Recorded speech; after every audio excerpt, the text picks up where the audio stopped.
You do not send tanks into mountain passes without infantry support. This is not tactical preference. This is doctrine. This is the lesson written in blood across 100 battlefields from the Great War to the Spanish Civil War. Armor without infantry is a target. Armor in narrow terrain is a coffin. Every tank commander in Europe knows this in January 1941. The Germans know it. The British know it. The French learned it the hard way in 1940. And the Italians certainly know it, because Italy has studied armor warfare as closely as any nation. Italian theorists have written extensively about the proper employment of mechanized forces. Italian officers have observed the German blitzkrieg in Poland and France. They understand that tanks need room to maneuver. They understand that tanks need infantry to clear obstacles and suppress anti-tank weapons. This is not speculation. This is established military science. Tanks are powerful when used correctly. Tanks are devastating when combined with infantry and artillery in open terrain, where they can exploit their mobility and firepower. But send your tanks charging up narrow mountain passes ahead of your infantry, and they will die. Every general staff in Europe agrees on this fundamental truth. In January 1941, Italy is about to test this truth in the mountains of southern Albania. For 5 months, Italy has been fighting Greece. What Benito Mussolini promised would be a 3-week conquest has turned into a humiliating disaster. Greek forces have not only stopped the Italian invasion, they have driven Italian armies 30 to 50 kilometers back into Albanian territory. Towns Italy controlled for years are now in Greek hands. Italian divisions that crossed into Greece in October 1940 are fleeing north by December. Mussolini's prestige lies in tatters. Hitler mocks him. The Italian people question him. His generals doubt him publicly.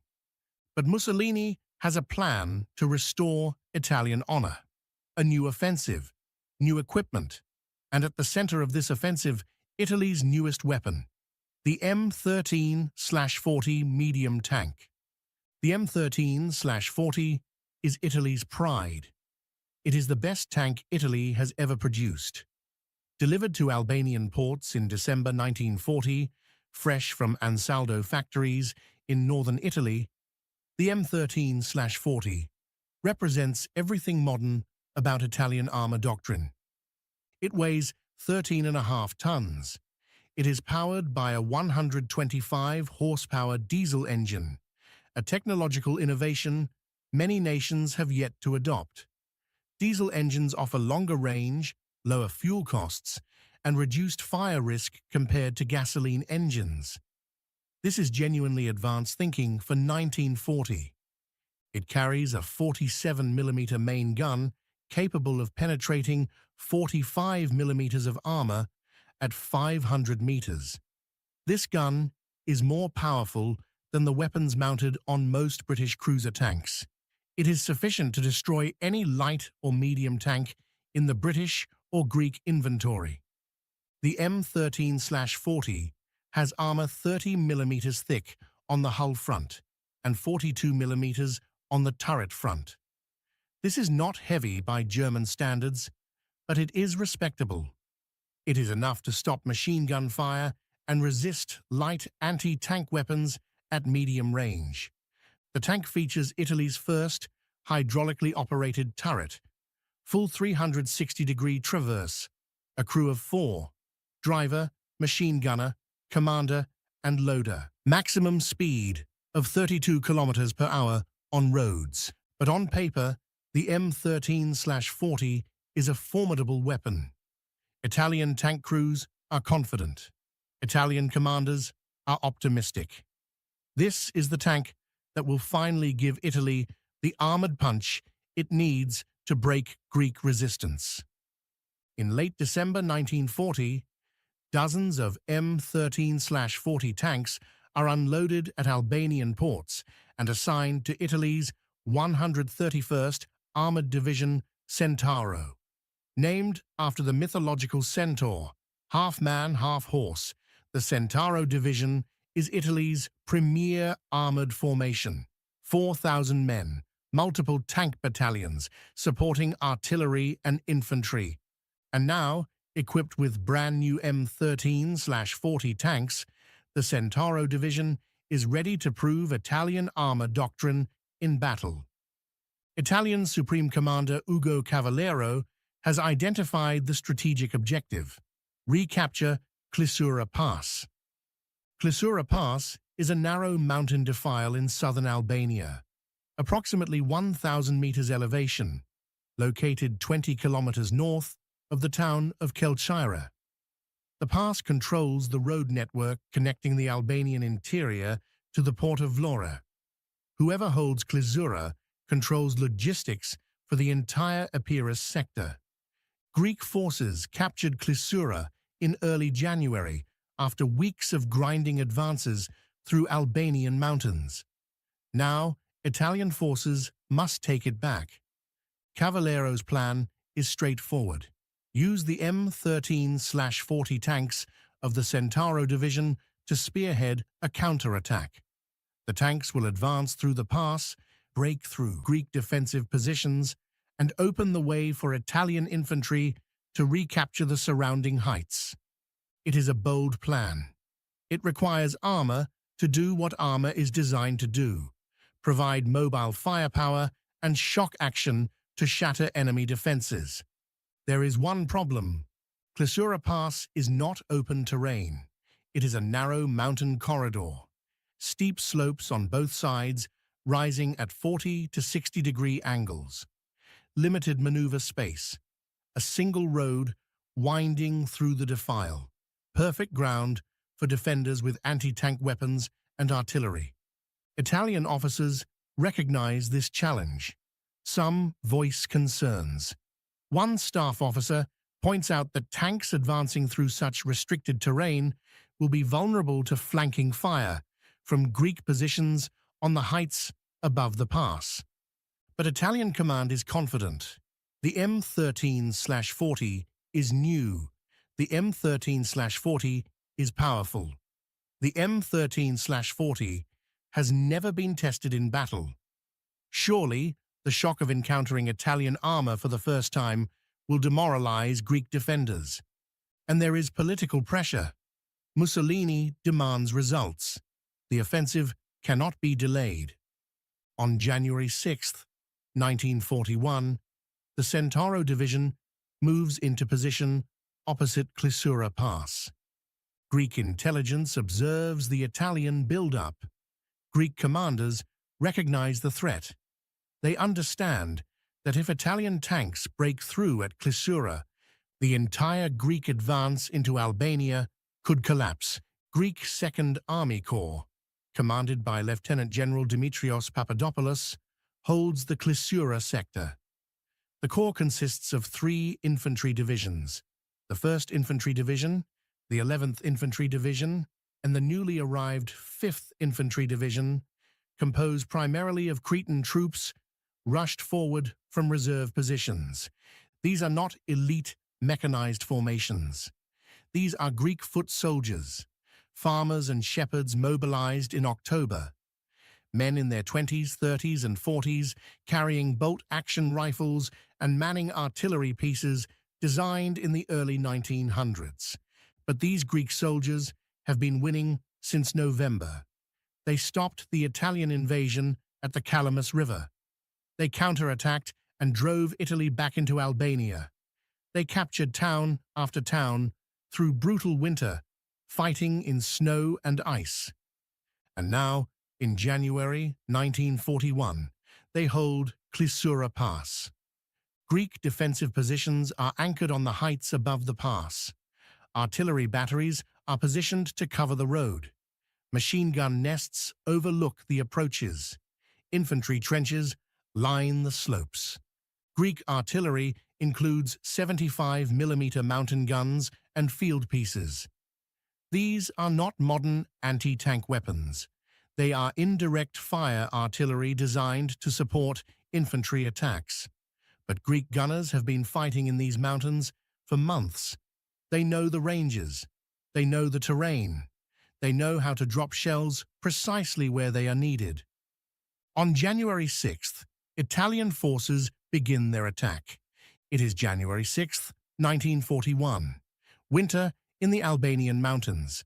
Snow covers the peaks. Temperatures drop below freezing at night.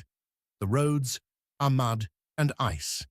For 3 months, Greece has been at war with Italy. And for 3 months, Greece has been winning. This fact astonishes the world. When Italy invaded Greece on October 28, 1940, every military analyst predicted swift Italian victory. Italy had a population 3 times larger than Greece. Italy had a modern mechanized army with tanks and aircraft. Italy controlled Albania, giving them a staging ground directly on Greece's northern border. Greece had a small army of reservists and outdated equipment. Greece had almost no tanks. Greece had limited air support. The invasion should have succeeded in weeks. Instead, Greek forces stopped the Italian advance cold at the Calamus River and in the Pindus Mountains. Then, beginning November 14th, Greece counterattacked. Greek divisions drove north into Albanian territory. They captured the towns of Korça and Gjirokastër. They pushed Italian forces back 30 to 50 kilometers from the Greek border. By early January 1941, Greece controls 1/4 of Albania. This is the first Allied land victory of World War II. The first time any nation has successfully resisted Axis aggression and counterattacked. British Prime Minister Winston Churchill calls it the first Axis setback of the entire war. But victory has costs. The Greek army is exhausted. 3 months of continuous mountain warfare in winter conditions has depleted Greek strength. Ammunition is running low. Supplies are limited. Reinforcements are scarce. Many Greek soldiers are suffering from frostbite, exposure, and malnutrition. And Greek intelligence knows that Italy is massing forces for a counter-offensive. Italian strength in Albania has grown to 28 divisions, over 500,000 men. Italy has brought in fresh units from Libya and the Italian mainland. They have replaced losses. They have improved logistics. And critically, Italy has introduced new equipment, the M13/40 medium tank. Greek forces have never faced Italian armor in significant numbers. The few Italian tanks deployed in the initial invasion were light tankettes, L3/35 vehicles weighing less than 4 tons, armed only with machine guns. Greek infantry captured or destroyed dozens of these vehicles without much difficulty. The M13/40 is something entirely different. It is 3 times heavier than the L3. It carries a real anti-tank gun capable of destroying fortifications and penetrating armor. It has armor thick enough to resist rifle fire and light artillery. It represents a quantum leap in Italian armored capability. Greek soldiers know this. Greek commanders know this. And they know that if Italian tanks break through at Klisura Pass, the entire Greek position in southern Albania could unravel. So Greek forces prepare. The 1st Infantry Division holds the northern sector of Klisura Pass. These are veterans, men who have been fighting since October. They know the terrain intimately. The 11th Infantry Division holds the center. This division includes units that distinguished themselves in the capture of Korça. Their morale is high. Their officers are experienced. The 5th Infantry Division, fresh Cretan troops, holds the southern approaches. These men have just arrived from Crete, but Cretans have a fierce reputation. They are known for their courage, their marksmanship, and their willingness to close with the enemy in hand-to-hand combat. These divisions have been digging defensive positions since capturing the pass in early January. Trenches, machine gun nests, artillery emplacements, observation posts on the heights overlooking the road. Greek artillery units position their guns carefully. They select firing positions with clear fields of fire covering the road. They measure distances precisely. They pre-register target coordinates, marking specific points on the road where shells will land if the gunners fire at pre-calculated elevation and traverse settings. 75mm mountain guns are light, portable weapons designed to be disassembled and transported by mule. They are not designed as anti-tank weapons.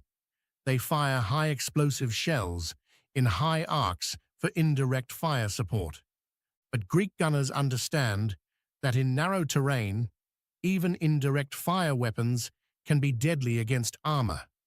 If you can drop a 75mm high-explosive shell directly onto a tank, the concussive force and shrapnel will damage vision ports, disable tracks, kill exposed crew members, and potentially penetrate thinner top armor. The key is precision. The key is knowing the ranges. The key is discipline. Greek artillery officers brief their crews. When the Italian tanks come, wait for them to enter the kill zone. Do not fire prematurely. Let them advance deep into the pass where they cannot maneuver. Then concentrate fire. Multiple guns on single targets. Overwhelm the enemy with volume of fire. Greek infantry receive similar instructions. Hold your positions. Do not panic when you see tanks. Trust the artillery. If tanks reach your trenches, attack them with grenades and Molotov cocktails. Aim for tracks and vision ports. The Greek defensive plan is simple. Use the terrain. Channel Italian armor into the narrow pass where their mobility advantage is negated. Destroy the tanks with concentrated artillery fire from dominating heights. Let the mountains do half the work. On January 6th, Italian forces begin probing attacks. Small units testing Greek defenses. Greek forces respond with limited fire. They do not reveal the full extent of their artillery. This is deliberate. Greek commanders want Italy to commit their armor. They want the M13/40 tanks to advance deep into the pass, because once those tanks are in the kill zone, they will be trapped. Italian command interprets Greek restraint as weakness. Italian officers believe Greek morale is fragile. They believe one good push, one armored spearhead, will break Greek resistance. On January 7th, Italian artillery begins a preparatory bombardment. Shells fall on suspected Greek positions. The barrage continues for hours. Greek soldiers crouch in their trenches and bunkers. Some positions take direct hits. Casualties mount, but the Greek defensive line holds. On January 8th, Italy escalates. More artillery, more probing attacks. Italian infantry attempts to advance. Greek machine guns and rifles drive them back. Italian Supreme Commander Ugo Cavallero makes a decision. Commit the armor. Send in the M13/40 tanks of the Centauro Division. Break through at Klisura Pass. End this stalemate. Orders go out to the Centauro Division tank battalions. Prepare for assault. Objective: Klisura Pass. Method: frontal attack up the road through the pass. Tank crews receive their briefings. Commanders study maps. Drivers check engines. Gunners load ammunition. 104 rounds of 47mm shells per tank. The M13/40 tanks are ready, fresh from the factory, never fired in anger. Crews are confident. One Italian tank commander asks about the terrain. He points out that the pass is narrow. He asks if infantry will be advancing alongside the tanks. His battalion commander assures him the infantry will follow. First, the tanks break through. Then, infantry secures the heights. The tank commander nods. He returns to his vehicle. He does not know that the infantry will not be able to keep pace. He does not know that the tanks will be advancing alone through a kilometer-long kill zone. On the night of January 8th to 9th, Italian tank crews sleep fitfully. Some write letters home, some pray, most simply wait for dawn. Greek artillery crews sleep in shifts near their guns. Ammunition is stacked beside each piece. Fire missions are planned. Coordinates are confirmed one last time. Greek infantry check their rifles, fix bayonets. They wait in their trenches, waiting for the Italian armor. January 9th, 1941. Dawn breaks cold and grey over Klisura Pass.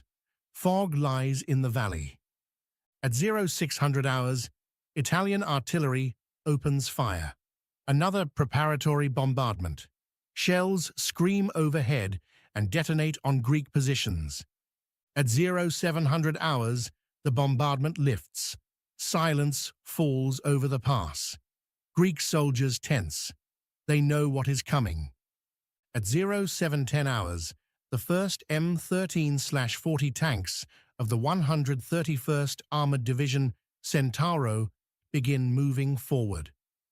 The M13/40 tanks advance in column up the road toward Klisura Pass.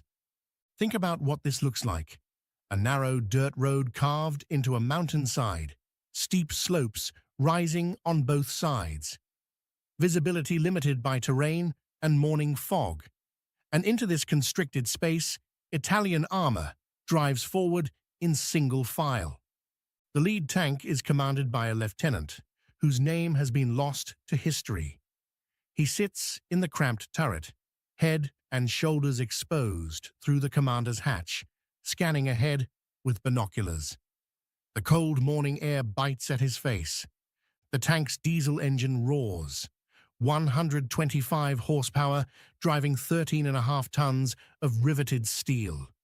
The sound is deafening, a deep, rumbling roar that echoes off the mountainsides. The tracks bite into the frozen mud and grind forward. Inside the hull, the driver wrestles the steering wheel. Visibility is poor through his limited vision port. He follows the tank ahead, trying not to veer off the road. In the turret, the gunner sits beside the 47mm gun. The loader waits with shells ready. The interior smells of oil, diesel fumes, and sweat. The column advances slowly, 20 kilometers per hour on the rough mountain road. At 1,000 meters from Greek positions, the tanks are still approaching. The fog is beginning to lift. Visibility improves. Greek observers on the heights above the pass watch through field glasses. They are positioned in concealed observation posts. They count vehicles. 12 tanks, 15, 20. The column is long. A Greek artillery officer notes the lead tank's position. He calculates range and angle. He waits. At 900 meters, the lead Italian tank is clearly visible. The white cross painted on the hull stands out against the grey steel. Still, the Greek artillery holds fire. At 800 meters, more tanks enter the pass. The column is strung out along a kilometer of road. Vehicles are spaced 30 to 40 meters apart. But in this terrain, there is nowhere to go. The road is bordered by steep slopes. Off-road movement is impossible. The tanks must stay on the road. They must advance in column. They are committed now. At 700 meters, a Greek forward observer radios coordinates to the artillery batteries. Range 700 meters. Target, lead vehicle. All batteries stand by. Fire on my command. Greek artillery crews adjust their guns. Elevation, traverse. The gunners sight through their aiming stakes. The gun layers confirm settings. Loaders stand ready with shells. At 600 meters, the lead Italian tank is deep in the pass. Behind it, 19 more vehicles follow in column. The Greek artillery officer makes his decision. All batteries, fire. The first 75mm shell arcs through the air. 3 seconds of flight time. Impact. The high-explosive shell detonates on the road 5 meters short of the tank. The explosion is massive. A flash of flame, a cloud of smoke, dirt and rocks thrown into the air. Shrapnel pings off the M13/40's frontal armor. The Italian tank commander ducks. He scans for the source of fire. He sees nothing. Greek artillery positions are hidden in the heights. He orders his driver forward. The tank accelerates. Speed is survival. The Greek artillery officer observes the fall of shot, short by 5 meters.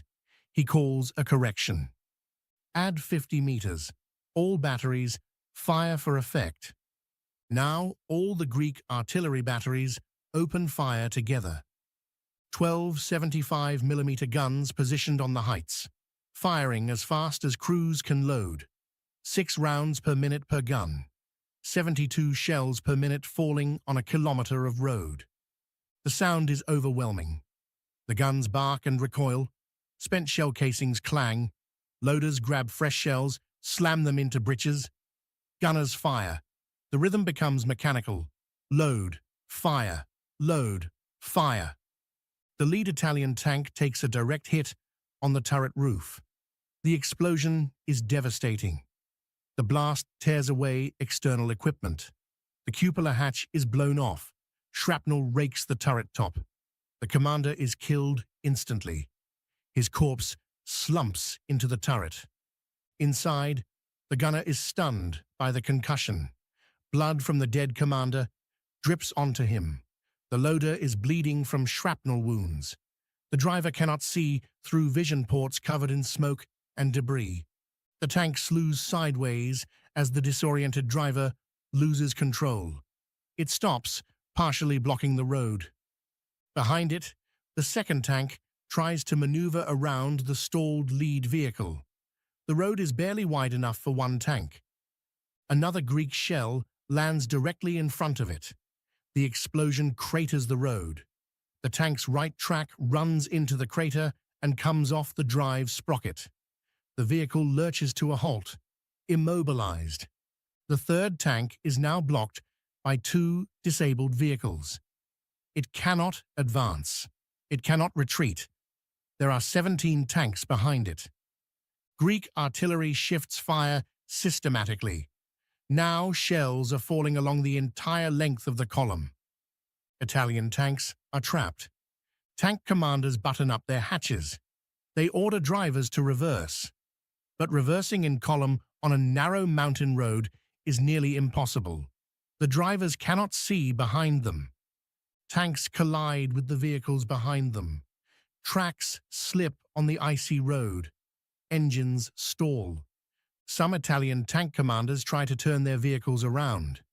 But the road is too narrow. The M13/40 has a turning radius of approximately 4.5 meters. In this confined space, there is no room to execute the maneuver. Tanks attempting to turn end up stuck at angles, blocking the road even further. Greek artillery continues firing. The gunners are now in a rhythm. Load, fire, load, fire. The barrels heat up from continuous firing. Shells land on tank hulls, on turret tops, on engine decks. The M13/40's armor is strongest on the front, but top armor is much thinner. 15 millimeters on the hull top, only 6 millimeters on the engine deck. A 75mm high explosive shell landing on the thin engine deck will penetrate. The explosion ruptures fuel lines. Diesel fuel ignites. Black smoke pours from the engine compartment. Flames spread.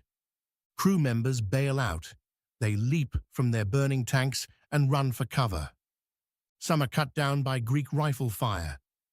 Greek infantry in trenches on the slopes above the road have clear fields of fire.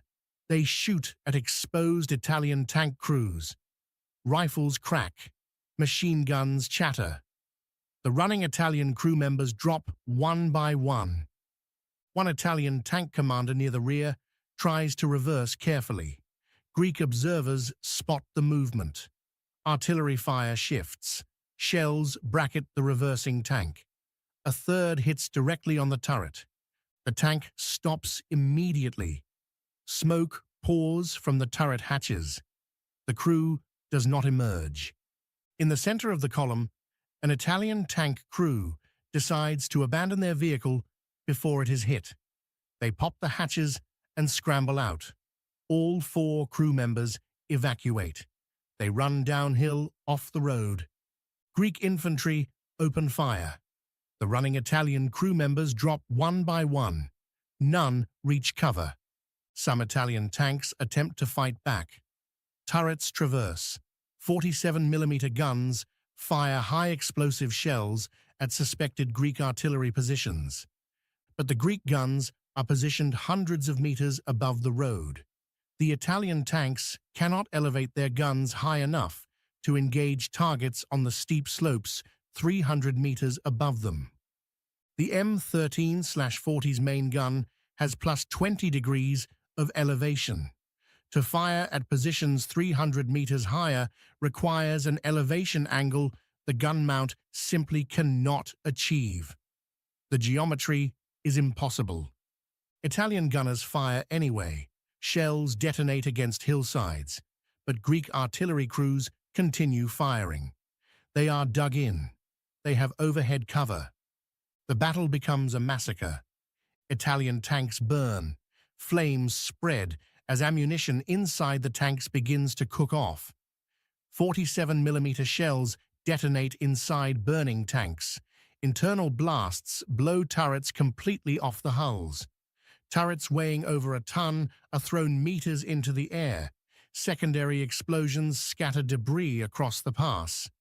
Italian infantry, following several hundred meters behind the tanks, halts their advance. Officers order their men to take cover. There is nothing the infantry can do. They cannot suppress Greek artillery from the valley floor. They cannot climb the steep slopes quickly enough to reach the Greek guns. They can only watch helplessly as the Centauro Division's armor burns. By 0900 hours, 2 hours after the attack began, over a dozen M13/40 tanks are destroyed or disabled on the Klisura Pass road. Smoke rises from burning vehicles. The road is blocked by wrecks. Craters make the road impassable. Italian command receives reports of the disaster. Officers cannot believe it. The M13/40 was supposed to be invincible. How could Greek forces destroy so many tanks so quickly? But the mathematics are simple and brutal. 12 Greek artillery pieces firing 6 rounds per minute equals 72 shells per minute. Over 2 hours, over 8,000 shells fired. In terrain where tanks cannot maneuver, where they must advance in single file, even a low hit rate is catastrophic. The Italian attack at Klisura Pass on January 9th is a complete failure. Italian command is stunned. Italian morale plummets. Italian tank crews who survived are traumatized. Some refuse to get back into their vehicles. But Italy does not give up. On January 10th, Italy tries again. This time, infantry advances first. Battalions of the Giulia Alpine Division and the Lupi di Toscana Division climb the slopes toward Greek trenches. These are elite troops trained for mountain warfare. Greek defenders meet them with rifle and machine gun fire. The fighting is brutal. Hand-to-hand combat erupts in the trenches. Grenades, bayonets. Men grapple and stab. Italian infantry suffers heavy casualties but makes progress. Some Greek positions are overrun. Italian troops gain footholds on the heights, but Greek reinforcements counterattack. The 5th Infantry Division, Cretan troops, launches a fierce assault. The Cretans charge with fixed bayonets. They scream as they run. They hit the Italian positions with devastating force. The Cretans close to hand-to-hand range. Bayonets thrust. Rifle butts swing. The Italian advance stalls under the Cretan counterattack, then breaks. Italian infantry retreats down the slopes. Greek forces reoccupy their positions. The Battle for Klisura Pass continues for 5 days, January 6th through January 11th. Italian forces attack repeatedly. They try different approaches. More artillery, more infantry. Every attack fails. Greek artillery continues to dominate the battlefield. The 75mm guns fire thousands of rounds over 5 days. Greek infantry holds the defensive positions. Greek counterattacks prevent Italian forces from securing the heights. Italian casualties mount horrifically. The Giulia Alpine Division suffers enormous losses. The Lupi di Toscana Division is nearly destroyed. By January 16th, the Lupi di Toscana has only 160 officers and men available from an original strength of over 10,000. Over 4,000 casualties in 10 days. The division has effectively ceased to exist. The 131st Armored Division, Centauro, is shattered. Dozens of M1340 tanks destroyed or abandoned. Crews killed, wounded, or missing. Morale broken. On January 11th, Greek forces launch their own counterattack. They storm the remaining Italian positions. They recapture ground Italy briefly held. They secure Klisura Pass completely. Italian Supreme Commander Ugo Cavallero watches his offensive collapse. He has thrown 28 divisions, over 500,000 men, against Greek forces. He has deployed Italy's newest tanks. He has committed Italy's best Alpine infantry. And he has failed completely. On February 4th, 1941, the 131st Armored Division, Centauro, is officially withdrawn from the line. The division has taken such heavy losses, it is no longer combat effective. It needs to be completely rebuilt. The M13/40 tanks that survived are shipped back. Some are repaired and sent to North Africa. Others are scrapped. The wrecks left on the road are eventually pushed off and left to rust. The battle for Klisura Pass is over. Greece holds the pass. Italy's offensive has failed. If you find this kind of forgotten history as fascinating as we do, we'd be honored if you'd hit that subscribe button. We believe these stories of courage and sacrifice deserve to be told. And by subscribing, you help us ensure they aren't forgotten. The failure at Klisura Pass was not just a tactical defeat. It was a strategic catastrophe that changed the course of World War II. Benito Mussolini had promised Adolf Hitler that by February 1941, the Albanian front would be secured, that Greek forces would be pushed back to the border, that Germany would not need to intervene in the Balkans. Instead, in mid-January 1941, Greek forces still occupy 1/4 of Albania.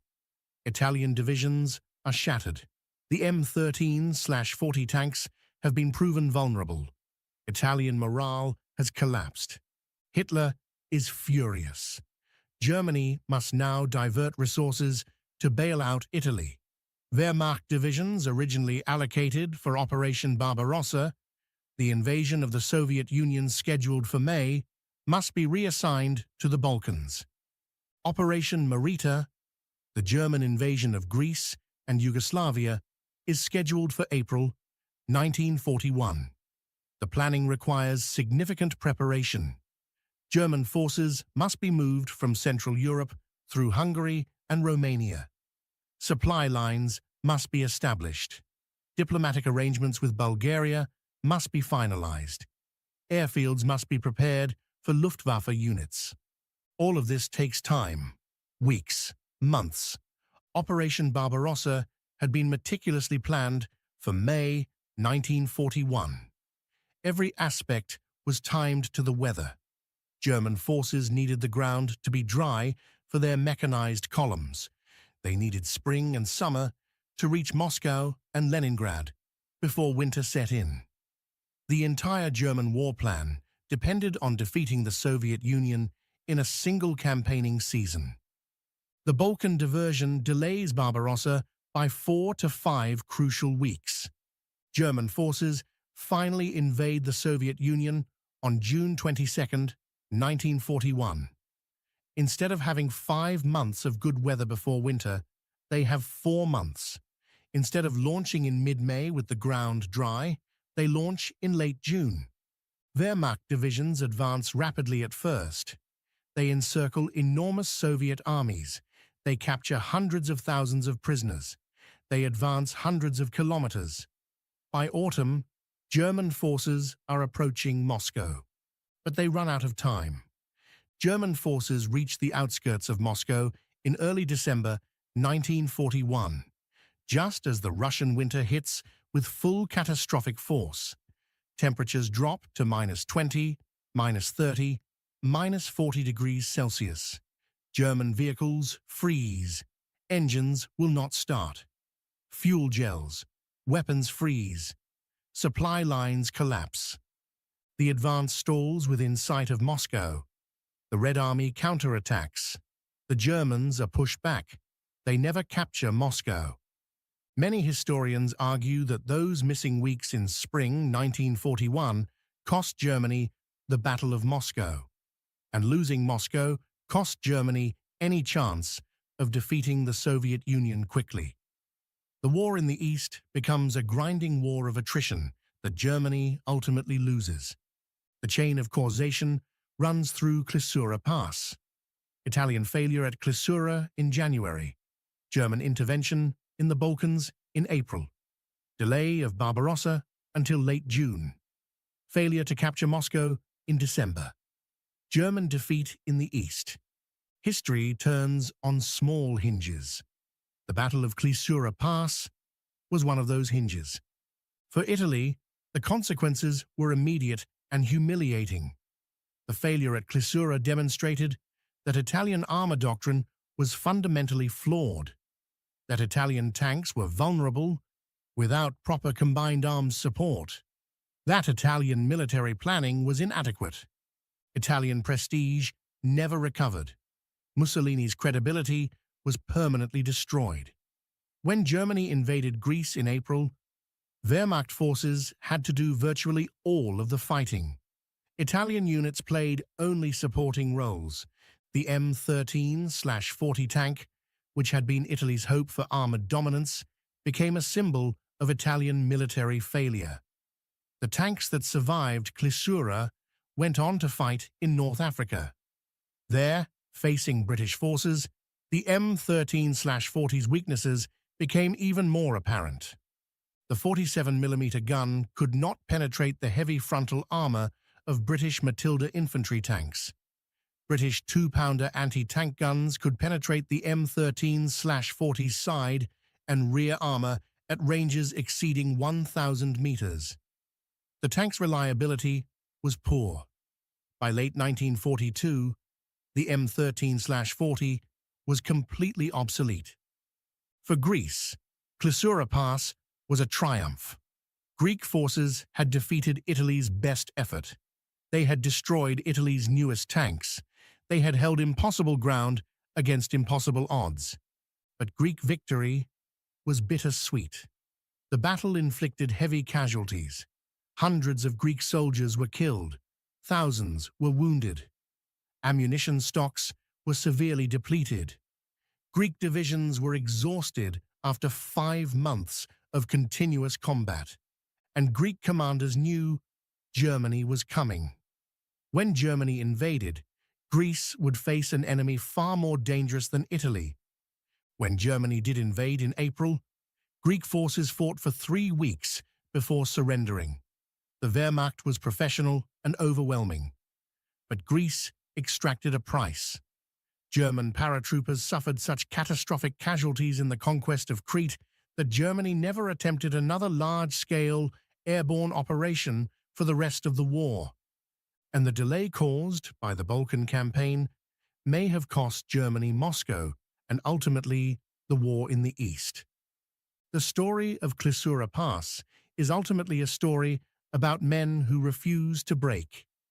We do not know most of their names. Greek artillery crews who fired thousands of rounds over 5 days. Greek infantry soldiers who held trenches under bombardment. Greek officers who coordinated defenses and launched counterattacks.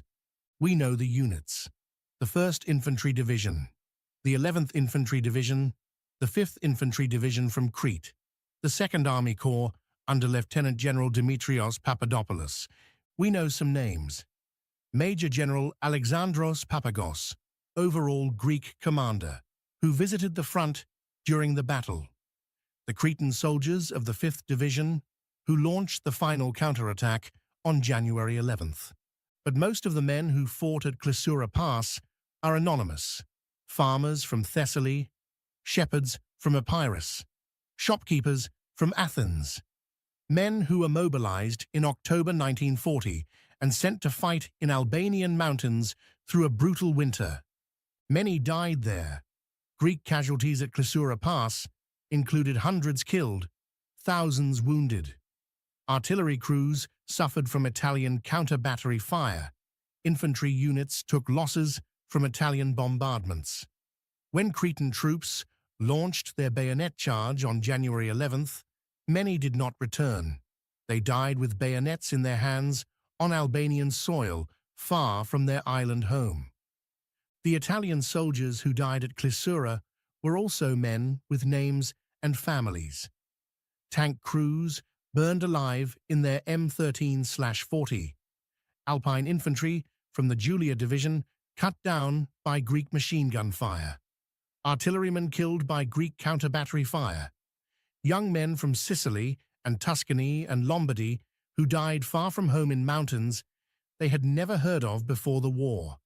War consumes men regardless of which side they fight for. But at Klisura Pass, the Greeks won. And that victory mattered. It mattered because it delayed German intervention in the Balkans. It mattered because it bought time for Britain to prepare defenses. It mattered because it demonstrated to the world that Axis aggression could be resisted. After Klisura, Italian offensive operations in Albania effectively ceased. The front stabilized. Both sides held their positions until Germany invaded Greece in April 1941. After Greece surrendered in late April, the country endured 4 years of brutal occupation under German, Italian, and Bulgarian forces. Hundreds of thousands of Greeks died from famine, reprisal killings, and deportations. When Greece was finally liberated in October 1944, the country descended into civil war that lasted until 1949. The soldiers who fought at Klisura returned to this devastated nation, those who survived. Some joined the resistance. Some fought in the civil war. Some simply tried to rebuild their lives. Lieutenant General Dimitrios Papadopoulos survived the war. He continued to serve in various military and political roles. He died in Athens in 1983 at the age of 93. Major General Alexandros Papagos became a national hero. After the war, he served as Prime Minister of Greece from 1952 to 1955. He died in office in October 1955. The battlefield at Klisura Pass today is quiet. The road through the pass is paved now. The heights where Greek artillery positioned their guns are covered in vegetation. The slopes where Italian infantry attacked are peaceful, but traces remain: shell fragments in the soil, rusted metal from destroyed tanks, stone markers commemorating the fallen. In Greek military cemeteries across Albania, the names of men who died at Klisura are carved into memorial stones. Hundreds of names. Most died in their 20s. Some were teenagers. A few were in their 40s. In Italian military cemeteries, similar stones commemorate Italian dead. Tank crews, alpine infantry, artillerymen, both sides honored their dead. Both sides remembered the battle. For Italy, Klisura Pass represents failure. It is not prominently celebrated in Italian military history. The M13/40 tank became a symbol of Italian weakness. For Greece, Klisura is one of many victories that winter. It is commemorated, but not as famous as some other battles. But military historians remember Klisura. It is studied in staff colleges as an example of how inferior forces can defeat superior technology through proper use of terrain and well-executed tactics. The lessons of Klisura Pass remain relevant today. Armor is powerful, but armor is not invincible. Terrain restricts mobility. Artillery fire from dominating positions can destroy even modern tanks. Combined arms coordination is essential. Morale and training matter as much as technology. These lessons were learned in blood by Italian tank crews in January 1941, and they are lessons that armies still study today. The battle for Klisura Pass lasted 5 days, January 6th through January 11th, 1941. In that time, Greek forces destroyed or disabled dozens of Italian M13/40 tanks, inflicted thousands of casualties on Italian infantry, and repulsed every Italian attack. The cost was high for both sides, but Greece held the pass, and Italy's offensive, the last major Italian attempt to defeat Greece without German help, failed completely. If this story moved you, please hit that like button. Every click tells the algorithm that this piece of history is worth remembering. We're dedicated to rescuing these forgotten stories from the archives, stories of ordinary men who did extraordinary things. If you want to join us on this mission, please subscribe and turn on notifications. Where are you watching from? Drop a comment with your city or country and tell us if someone in your family served in World War II. These stories connect us all. The soldiers who fought at Klisura Pass, Greek and Italian alike, were men caught in circumstances beyond their control. They fought for their countries. They did their duty. Many died far from home. They deserve to be remembered. Thank you for ensuring that the Greek artillery crews and infantry soldiers who held Klisura Pass and the Italian tank crews and alpine soldiers who fought there do not disappear into silence. They were men. They had names and families and hopes for the future. The war took that from them. The least we can do is remember their sacrifice.